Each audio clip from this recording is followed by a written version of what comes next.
네, 며칠 뒤면 일본 정부가 우리나라에 대한 수출 규제를 한 지 100일이 됩니다. 수출 규제 이후에 우리 국민의 일본 관광이 줄면서 두 나라 모두 경제적 피해를 입었는데요. 하지만 일본의 피해가 더 크다는 분석 결과가 나왔습니다. 이승국 기자가 보도합니다. 지난 7월 4일 이뤄진 일본 정부의 수출 규제 조치는 일본 제품 불매와 일본 여행 거부 운동을 불러왔습니다.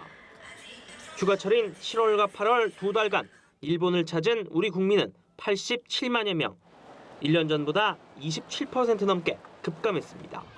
한일 양국 경제에 모두 영향을 줬지만 일본의 피해가 훨씬 크다는 분석이 나왔습니다. 한국경제연구원 추정 결과 일본은 1년 전과 비교해 생산 유발 감소 규모가 3,500억 원이 넘는 것으로 나타났습니다. 한국 생산 유발 감소액의 9배에 달합니다.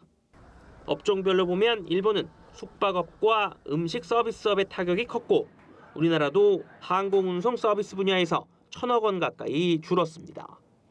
다만 휴가철 우리나라를 방문한 일본 관광객이 작년 대비 10% 늘면서 일부 산업은 생산 유발액이 증가했습니다.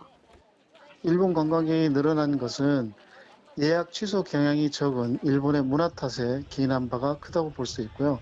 음식업, 숙박업 등 이런 부분에서는 상당히 긍정적인 영향을 미쳤던 것으로 보입니다. 우리 국민의 일본 방문 감소로 3배 가까이 벌어진 양국 관광객의 소비 금액 격차도 줄어들 것으로 보입니다.